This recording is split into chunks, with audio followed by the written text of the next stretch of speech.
Civil War the Game is a project-based learning lesson plan that is highly engaging and interactive for 8th grade social studies students. The subject area is the Civil War. The content knowledge must include key components that represent the impactful events throughout the Civil War, including the ways in which they apply to current events and/or society today where applicable.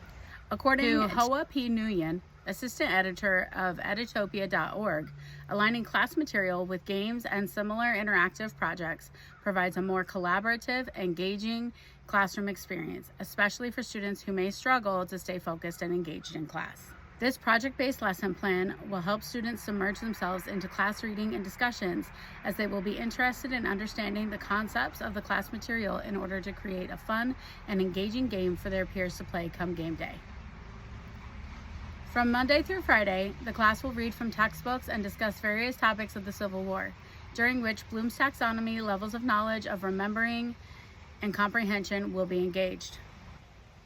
Each game must include 12 major events that have been discussed in class. This project should include skills such as collaboration, critical thinking, analyzation, and creativity. This project meets New York State educational standards by fulfilling New York State social studies standards of American history, economics, government, including Common Core standards such as language, writing, and reading. Additionally, students will understand the Civil War, total war, and conclusion of the war.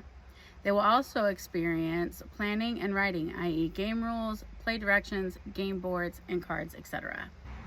As students create their game adaptations, they will continue through Bloom's taxonomy, developing the areas of application, analysis, and synthesis. Then, come game day, the day concluding the 6 weeks spent studying the Civil War, students will spend time playing the games their classmates designed, allowing them to analyze how other students interpreted the lesson material. The project scenario dictates that over the course of 6 weeks, while learning about the Civil War in class, students will spend Friday's class time building an adaptation of a widely known board game that represents the impactful events of the Civil War. Board games that have been approved to adapt are Monopoly, Risk, Battleship, Magic the Gathering, and Candyland. If there is another game that a student would like to adapt, obviously their teacher would need to approve.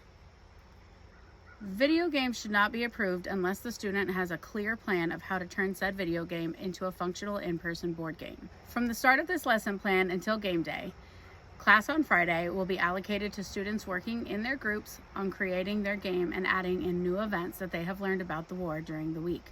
This project should not have to be Civil War themed, but there must be clear representation of what is representing each side of the war. I.e., if a student chooses to use Alien versus Predator as their theme, Alien should clearly represent the Confederacy, while Predator should clearly represent the Union, or vice versa, depending on your perspective. The driving questions of this project should be: what was the event? What was the impact of said event on the war itself or the country at the time? How has it impacted today's society? Students should use game cards, board game places, etc. to represent these concepts. Rather than a traditional class presentation, at the end of the 6 weeks period, 1 to 2 days of class will consist of a family game night themed class party, in which each group will set up a station including their board game. This should include any game pieces, cards, and necessary items to successfully play the game, as well as instructions and game rules. Poster board, art supplies, dice, and index cards should be provided, but students should be welcome to bring additional tools and supplies so long as they remain appropriate. By using class supplies and class time to create their projects, we are reducing the ability for parents to complete the project for their students, and also bridging the socioeconomic gap that may play into the final outcome of what one group of students could potentially produce over another. I may also suggest that a teacher assign the student groups intentionally, keeping students' skill levels, etc. in mind. This interactive lesson plan is a fun way to keep children engaged and interested in a subject they may otherwise show little interest in and simply try to survive through.